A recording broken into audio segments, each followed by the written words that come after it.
Welcome back to the Cerebral Palsy Perspective. I'm Chad Williams, here with my co-host, Daryl Perry.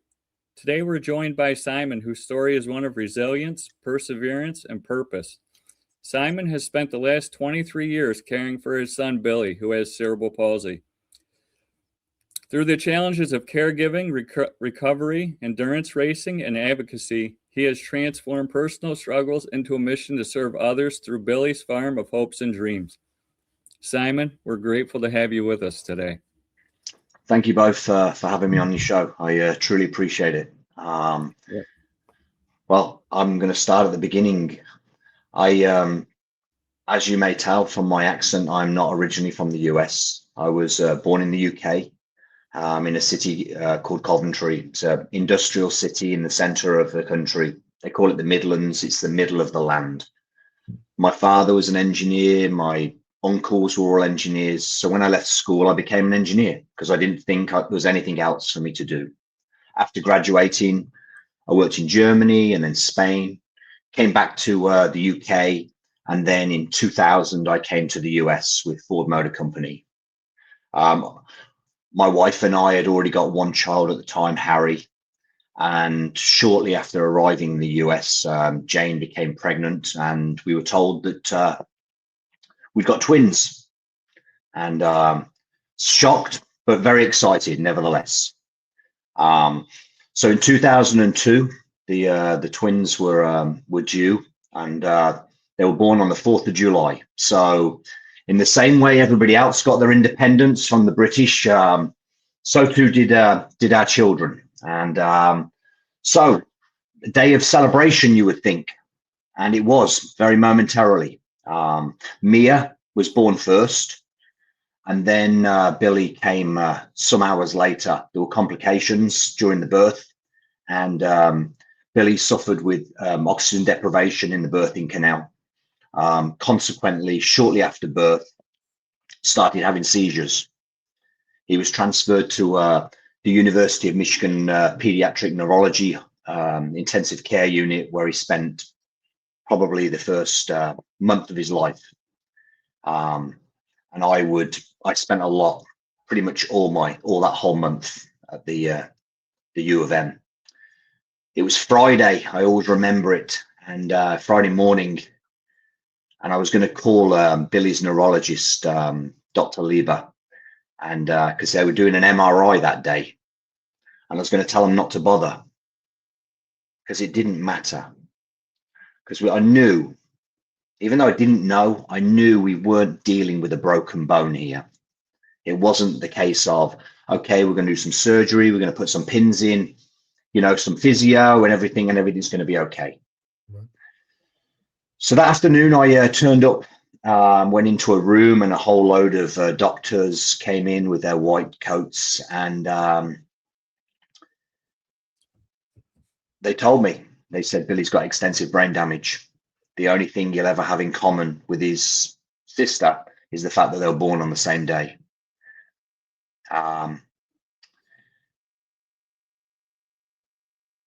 He said one of two things is going to happen now. You're either going to put Billy in a corner and ignore him, or you're going to put him on a pedestal. I said, no worries. That's an easy one. He's going on a pedestal. And he has been from that day forth. Billy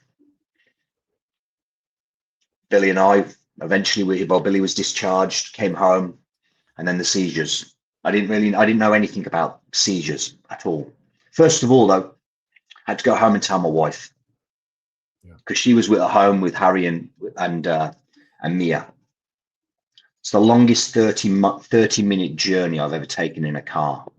How would you go and tell somebody that one of your 3 children has got extensive brain damage? Mm-hmm. You really don't know what that means. You don't know what their life is going to be like.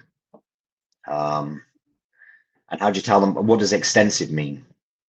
So I replayed that conversation in my mind for the longest time until I got home and I told Jane, and obviously, and from a marriage perspective, That was the beginning of the end. You don't, because marriage is tough enough as it is. But then when you have a special needs child as well, it gets tougher and tougher and tougher. And especially when you both of you are trying to balance going to school events with your other two children and taking care of Billy. It's basically it's a game of dividing and conquering constantly. Yeah. So we divide and conquered, but it also conquered us. It really, really did. And I always had a propensity for partying, for enjoying life, living, if that's what you want to call it.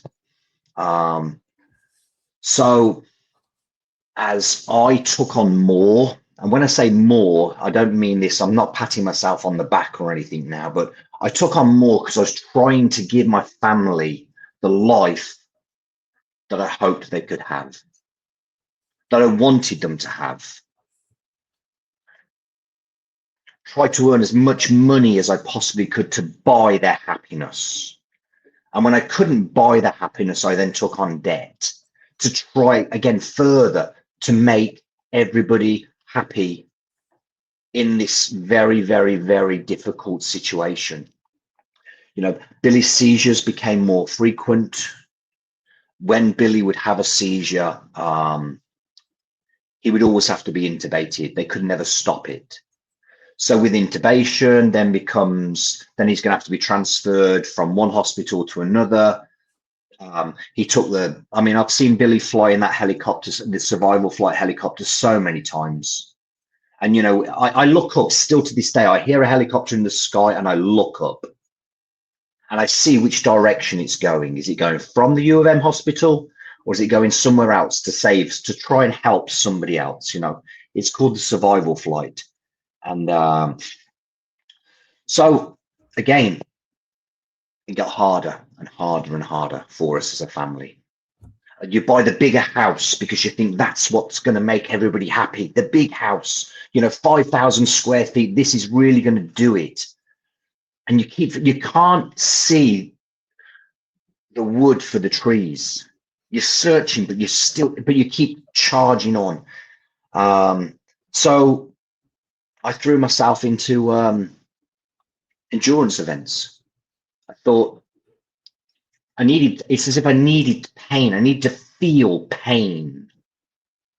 And so, you know, and I'd never done any form of endurance events in my life. So I started off, did a half marathon, then marathons, and then a half Ironman, and then full Ironman.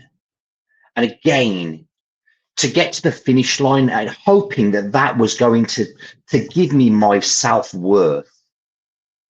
And it never did, ever. So drinking became my companion.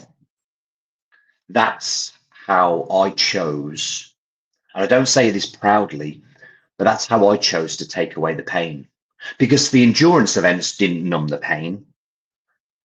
You know, 18 hours a week, cycling, running, swimming didn't take away the pain. So alcohol, let's do that.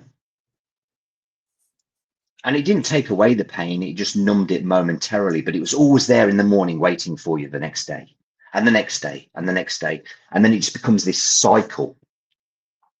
And it's a cycle that you can't get out of. And you wake up the next day and you want to get off this nightmare of a merry-go-round. And you tell yourself you're going to get off today. Today is the day. And you go to work to try and earn money to make everybody happy. And then when you finish work, you think, you know what? I deserve this. I deserve it. I truly deserve it because I worked so hard, and the way you justify everything to yourself. But again, consequently, the marriage is death spiraling. I'm death spiraling over here, still trying to hold the family together. And so the beauty of a big house is that you can live very separately from one another. Mm-hmm. So you have like a little wing each, you know, Billy and I, and then Jane. And again, it was just what happened? So fast forward to 2023 and 2022. I saw on LinkedIn this event that was taking place at Notre Dame University called Purpose Summit. And I looked and I saw all these CEOs and CFOs that attended this event. I didn't even know what it was about, and I didn't even care. I had no interest what it was about, but I just saw all these CEOs and CFOs, and I thought, this is a target-rich environment for me to further my business network, so I can make more money. And this time, I'm really going to make everybody happy. I'm going to do it. So the following year, 2023, I went to Purpose Summit. I don't know if you've ever been to Notre Dame University. It's quite beautiful. You drive down this boulevard, and there's trees, and in the distance, there's a basilica, gold dome. It's just, I mean, I've never been there in my life, and I'm just driving down, I'm looking, and something momentarily stirred in me. Didn't know what it was. Mm-hmm. So I drove down, parked my car, checked into the hotel, and I went to these 2 keynote speakers that evening. And, nothing crazy, but it kind of touched me a little bit. Then went back to the hotel with my friend, and we were in the restaurant, and we're having drinks. And the maitre d' came up and she said, "Oh, are you with the summit?" And I said, "Yes." And they said, "There's a gentleman in the lobby, and he was wondering if he could join you." And I thought, I'd rather not, I didn't say this out loud because of the summit and the spirit of it. So I said, "Yes, certainly." So anyway, this gentleman joined us. His name was Harry Smith. And he sat down and we spoke, and the evening ended, said our good nights, turned up the next day, went to a few keynote speeches that day. And I was about to leave to go to the field, and then we were going to go onto the ice arena for cocktails and things. And I heard my name called, and turned around, and there was Harry. And he was with another gentleman called Roger Norberg. And he introduced me to Roger. I shook his hand, and Roger said to me, "Why are you here?" And I couldn't bring myself to say that I was here to meet CEOs and CFOs. Just couldn't say those words out loud. So I said, "I don't know. I really don't know." And he said to me, he said, "Can I pray for you?" And no one's ever prayed for me before in their life. And I looked around because I was like, hopefully no one's going to see this, And he put his hand on my shoulder, but he prayed out loud, and which I was pretty shocked about, because I thought this was going to be kind of a silent prayer. And then afterwards, when he finished, I thanked him, and I went on my way as fast as I could. And so that evening, I went to the football field, and then onto the ice arena. And I was talking to these 2 ladies, Michelle Schoen and Corrine Forrest. And when we were walking back to the hotel, Michelle Schoen said to me, "Simon," she said, "what are you doing tomorrow morning?" I said, "Nothing." She said, "Do you want to go for a walk?" I said, "Sure." So I got up the next morning expecting just to meet Michelle in the lobby, and there was these other people there. So I'm like, okay. So we walked down to the basilica and then onto the pond. And then there's a grotto there, just like they've got in France. And this one guy, Chris Steely, he said to me, "Simon," he said, "do you want to go and light a candle?" And I said, "Sure." So I went into this basilica, I lit a candle, and I started to cry. And I didn't know why. And I had no idea, but I was quite embarrassed, and I looked around, and I couldn't get back to my hotel room fast enough. And then I got back to my hotel room, and I said to myself, I said, okay, there are 2 people going to talk today, and then you can get out of here, because this is all very weird that's going on. So I went, and there was the first person was a VP from Chick-fil-A. It was pretty, they've got an interesting model, so I enjoyed that.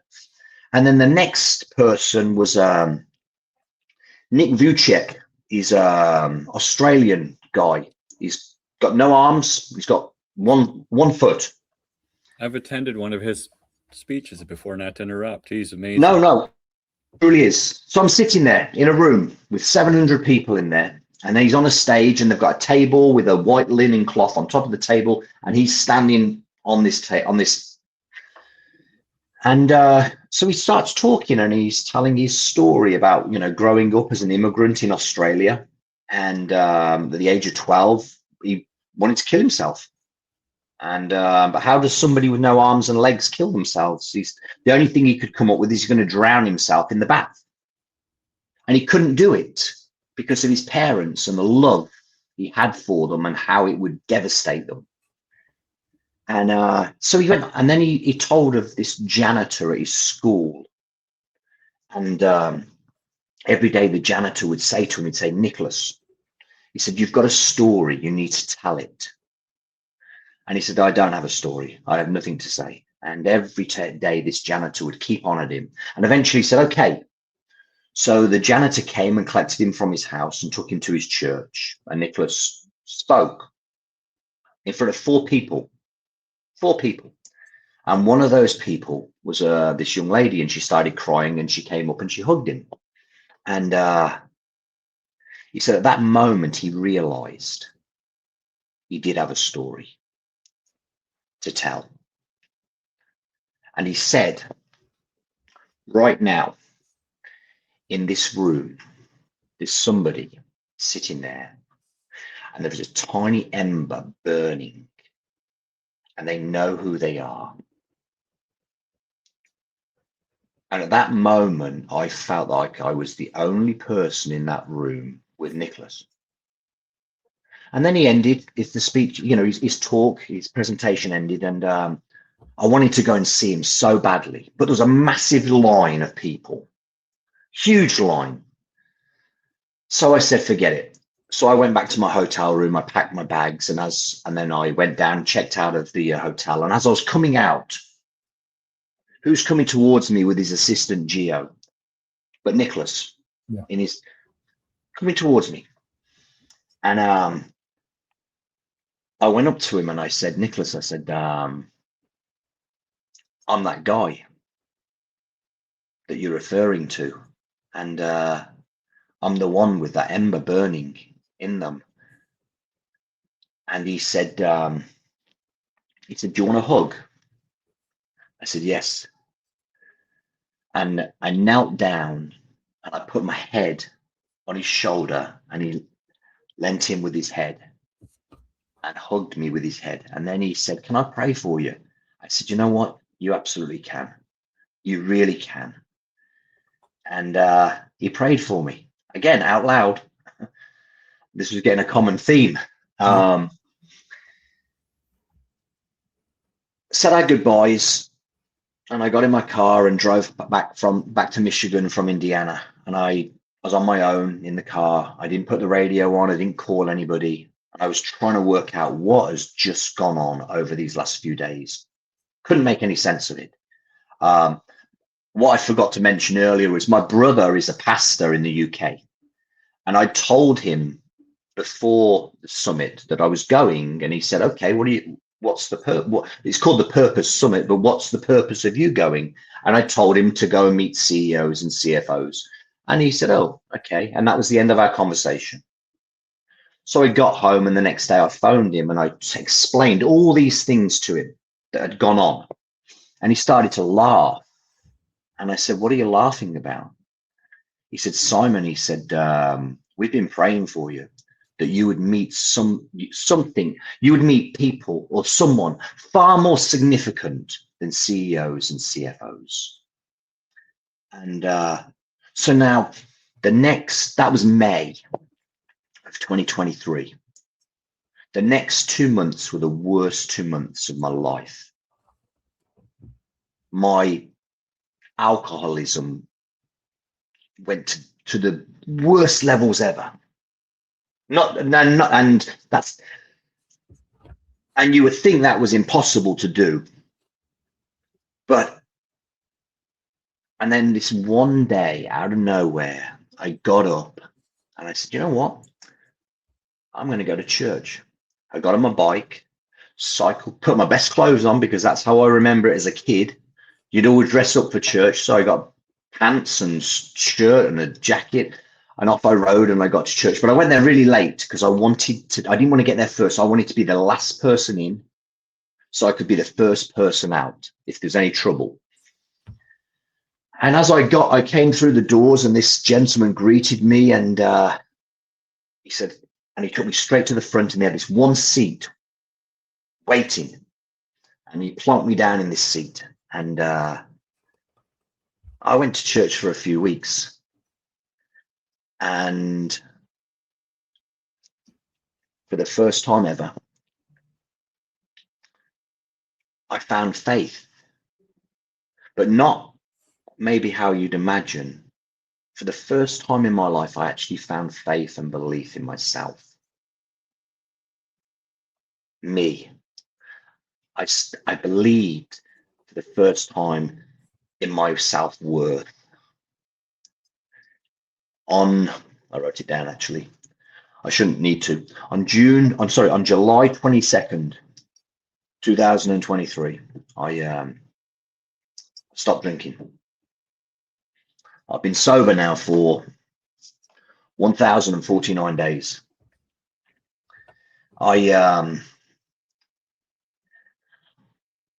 On January 1st of 2024, I resigned from my corporate position and started my own. I sat with Billy, even though Billy's non-verbal. Mm-hmm. I sat with Billy and I said, what are we going to do now? And I enjoyed what I did, but I didn't really enjoy what I did because I didn't actually feel that we actually made any impact on people's lives. So Billy and we formed an insurance agency called I Care, because I actually never thought we cared before. We cared about premiums, but I didn't think we actually cared about the individuals. So we formed an insurance company called I Care, and it wasn't about selling insurance. It was about educating people so they can make informed decisions for themselves and their families. So we did it. We started our little business together. And then my friend in the UK, Matt Gallagher, was diagnosed with motor neuron disease, which is not very similar. It is the same as ALS. And he'd been given 2 years to live. And he formed a foundation called the Matt Gallagher Foundation to raise money and awareness, but not for himself, but for all others suffering with motor neuron disease, to help them, to get them the things they needed when they needed it, because it's a very, very aggressive disease. So I chose to do a bike ride. So I wanted to do something quite challenging. And so I did a 180-mile, 24-hour bike ride in Traverse City. But the guy that was running this event, and it was called Munga Grit, he was from South Africa. His name was Alex Harris. And I met him, and he had got another event that they do once a year in South Africa called the Munga. Now, the Munga is deemed the toughest event on earth. It's 5 days non-stop, riding through the Karoo Desert. It's 1,150 kilometers. You sleep in the dirt, and the temperatures can range anywhere from 35 degrees to 120 degrees. So I'm like, my friend is terminally ill and he's dying from ALS. I need to do the tough. They call that the toughest event on earth. He's going through the toughest event on earth. So I signed up for it. Trained for 18 months. And I flew to Johannesburg last Thanksgiving, just before Thanksgiving in 2025. So I arrived in Johannesburg, and then I drove from Johannesburg to Bloemfontein. And then there was 175 riders. And we went through the pre-race, or I don't call it a race, the pre-ride, because to me there's no racing going on here. This was a ride. This was an event. Survival. Yeah. And I mean, and it was great until we got to they were started to talk about safety out there, because and they've got 5 ambulances, and these are like 4x4 pickup trucks. But you're talking 1,150 kilometers, and you've got 5 4x4 pickup trucks. Now we have GPS monitors on us, so they can kind of see where you are. But you're on your own, and you don't see anybody. And the director of the medical team, his name's Ari, South African, like a true South African. Very, very difficult for me to understand what he was saying, because English is not their native language. And he said, I remember him standing on the stage. This is the day before it begins. He says, guys, listen, this is serious. He said, now, he said, if you get bitten by a snake, he said, we'll try to get to you, but the chances are you're not going to make it. And I was like, okay. the reality suddenly set in. So off we went. And I rode for anywhere from 18 to 20 hours solid every single day. Slept for 4 hours. We set off at noon. I didn't go to bed until the next day at like 4:30 in the morning. And temperatures like I've never experienced in my whole life. 40-mile-an-hour wind in your face every single day, coming out of the west as you're riding towards Cape Town. And this is day in, day out. Then the second day, a storm rolled in. I mean, I'm in the desert. I'm on this trail. No cars. There's not a single person around. I'm looking ahead, and the sky is just black. And you can see the lightning striking the ground ahead. And then the temperature just dropped. It was maybe 110, and it dropped down to about 50 degrees. And then the rain came, and then the wind and the hail. And there's nowhere to find, there's no shelter, there's no cover. So I rode on. And then I saw there was this like a small outcrop of rocks. And this rain was just relentless, and I was getting cold. And I just kind of crouched down behind these rocks, or to the side of these rocks. And then out of nowhere, this pickup truck arrived. And I saw this truck arrive. It was getting dark. It was about 8 o'clock in the evening now. And I saw this guy cranking his window down. So they had cranked down windows, no electric windows. And he shouted to me, and he just said, follow me. So I got on my bike and I followed him. And then we went down this dirt trail, and he turned up, and there was this little farmhouse. And as we pulled up, the door opened, and there was a lady there with a stroller, with a 6-month-old baby in the stroller. And she invited me into their house. I mean, a complete stranger.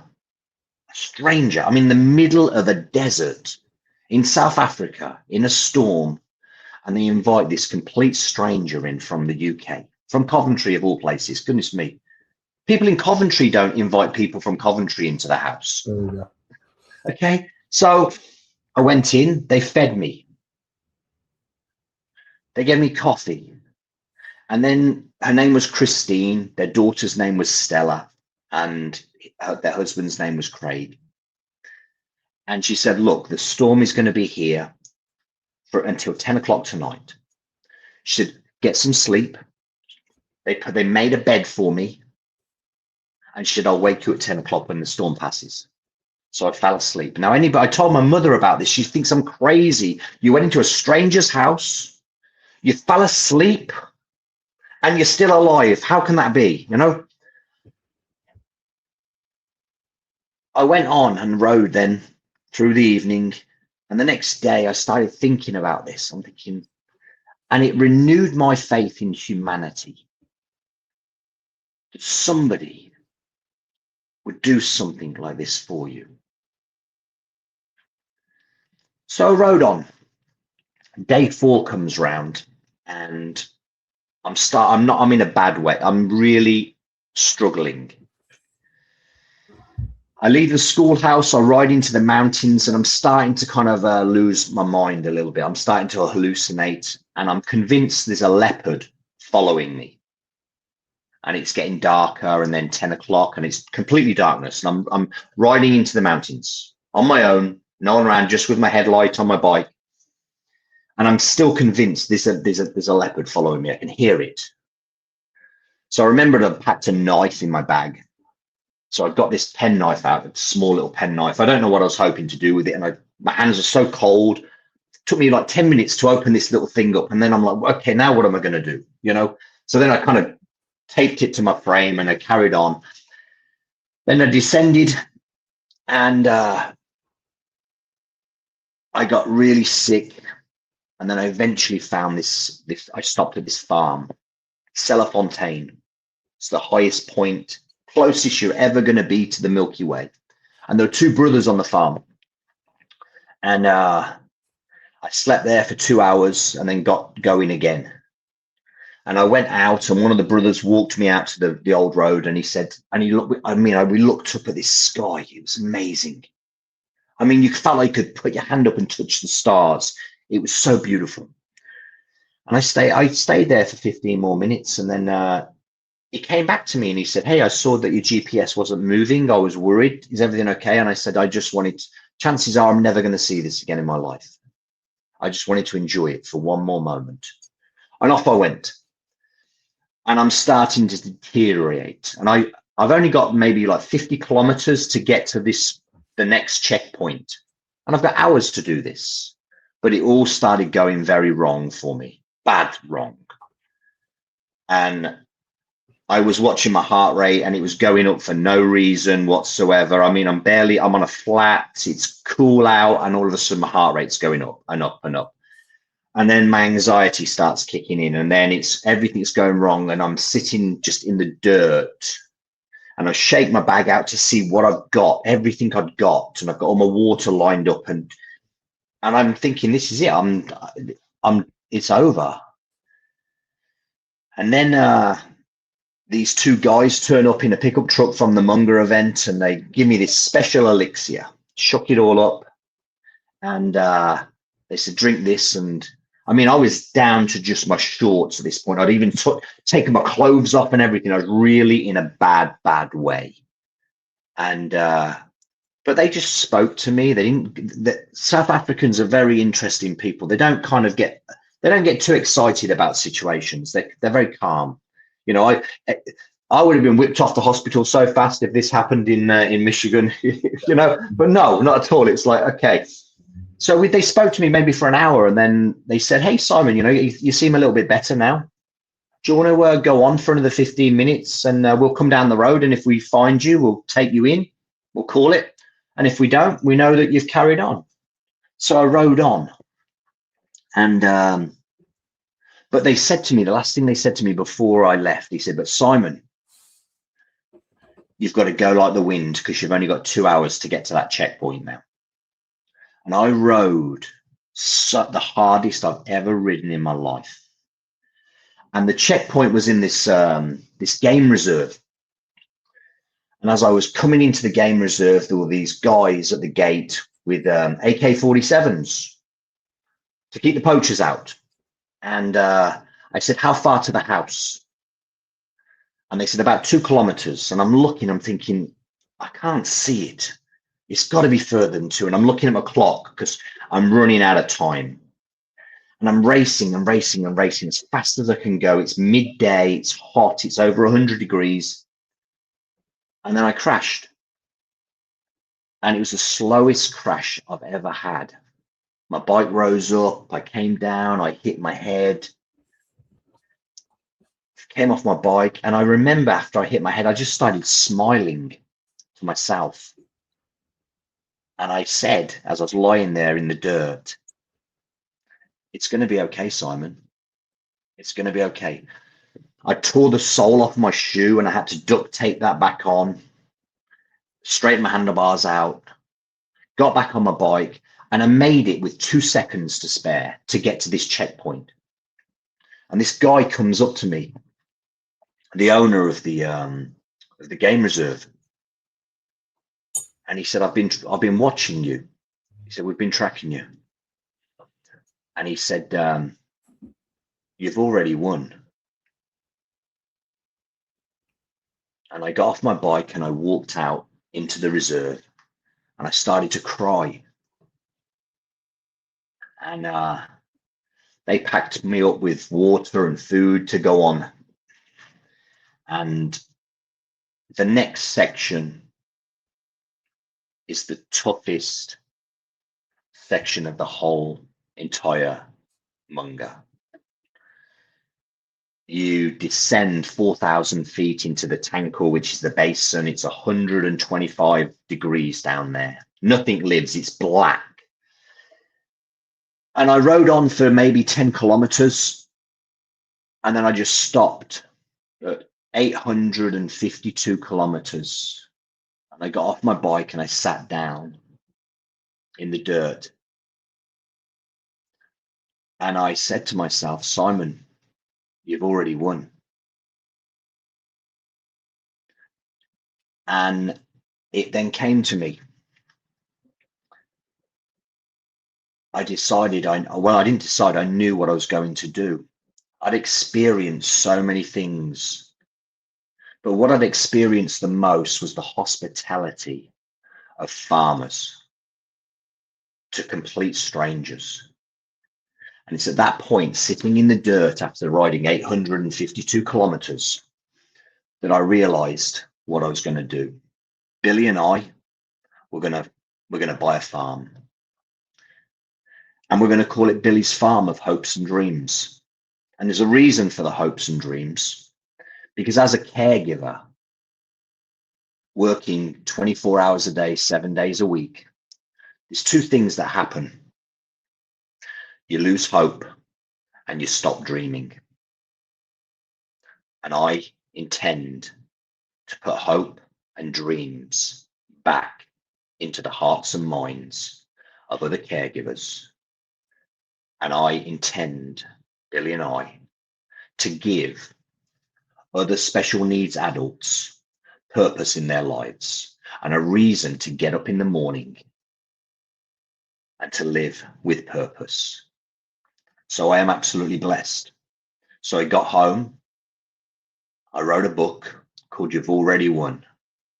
It's going to be published. All the proceeds go to the farm, to providing this for all forever. And it's complete, it will be completely free. The proceeds from the book go towards this. My whole life is now dedicated to Billy's Farm of Hopes and Dreams. Wow. It's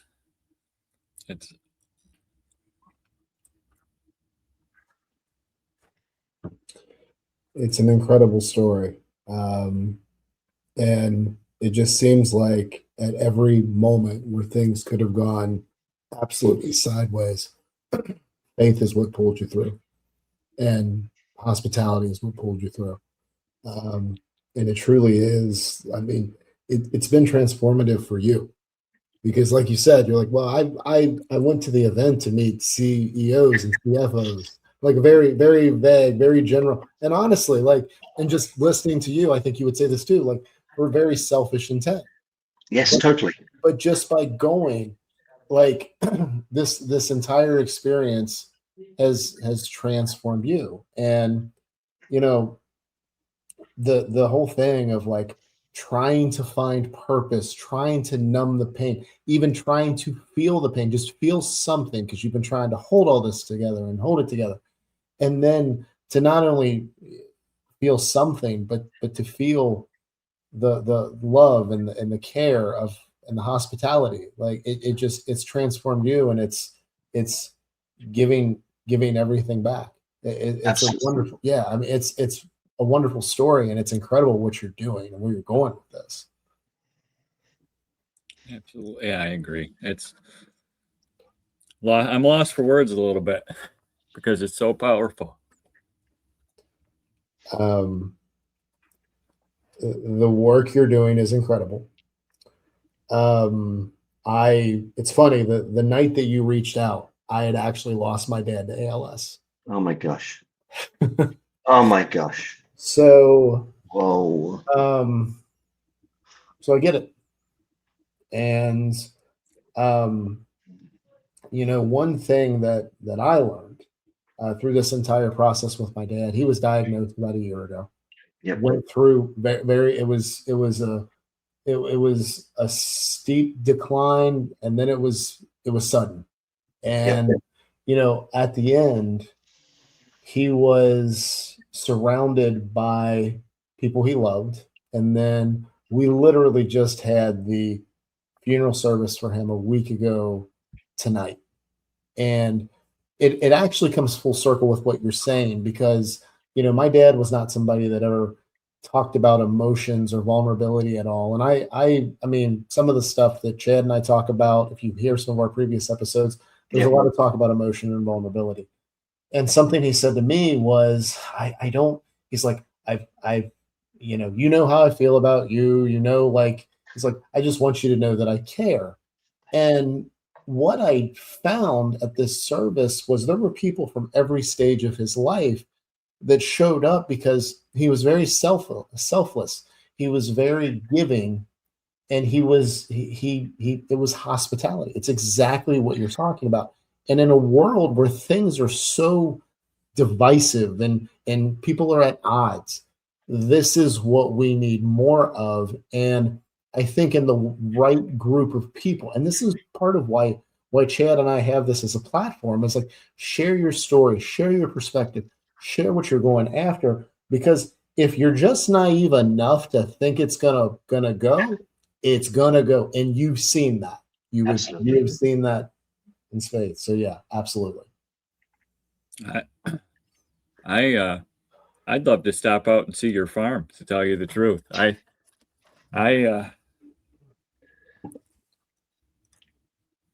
It's to take where you started and bring yourself to where you are now.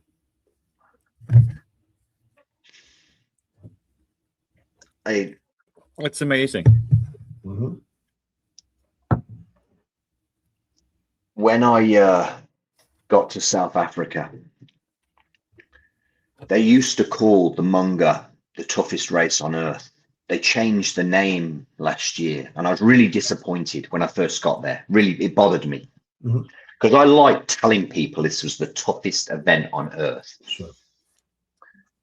And they changed it to your journey, your story.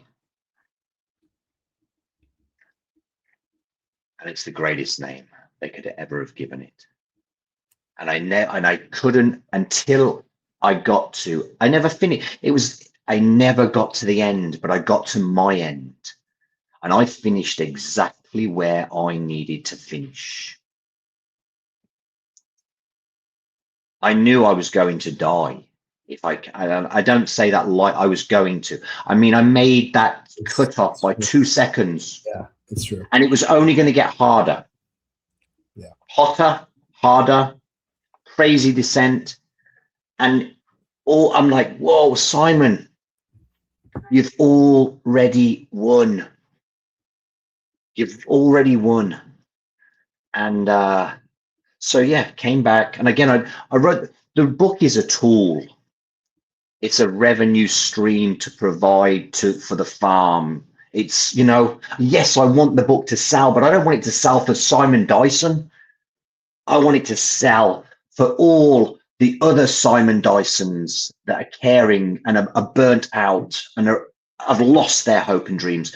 I want that book to sell for all the other Billy Dysons out there, to give them purpose. So I set up the charity. The IRS approved the 501c3.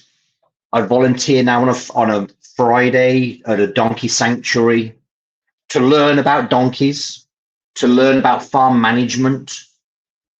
You know, I'm trying to put all the pieces of the puzzle in place for this to be a success of all successes. And it's the most beautiful feeling I've ever experienced in my life to have got to this point. And it's crazy. People will think I'm crazy. You know what? I wouldn't change this for the world. I wouldn't. And that, you know, I go to bed at 5 o'clock every night with Billy, and we get up anywhere from 3 to 4 o'clock in the morning every single day, 7 days a week. And as hard as it gets, I'm living with purpose, far greater reason than for me, but for everybody else. And and it's so exciting. It truly is. And I jump out of bed in the mornings with excitement for the anticipation of what the day is yet to bring. I love that. I love that. So, gentlemen, thank you both truly for taking a chance on me and having me on your show. I hope you've enjoyed it as much as I have. Yeah. Well, Simon, thank you for sharing your story with us today, and thank you for, to everyone listening to the Cerebral Palsy Perspective. And I'll be watching for that book, Simon. I'll be buying a copy. Thank you. Thank you for coming on. That was an incredible story, and one that I know is going to resonate with our listeners. So thank you for being willing to share that. It's my absolute pleasure. It truly is. And it's taken me 55 years for it to be a pleasure, though. You know, it really has. And that's why my journey, my story, each person's journey and story are slightly different, but it's how long, it doesn't matter how long it takes to get there, as long as you get there. There's a whole host of episodes based off of everything you've said here. But what I will say for anybody that is listening that wants more information on the farm, I've got the website linked up in the show notes. And yeah, this has been, it's a wonderful story. We of course, anything we can do to continue to get the word out, future episodes, obviously, when the book comes out, we've got plenty of opportunities there for that. But no, this has been a wonderful conversation and a wonderful experience. For me too, it truly has. Honestly, it's my first time ever. I was set up 30 minutes beforehand, I assure you. Yeah. I'm just sitting here, okay, come on, now what have we got? I've done my sound testing and everything, just waiting for this. So exactly. But no, it really truly has. I've enjoyed my time with you guys today, truly. Thank you. Thank you.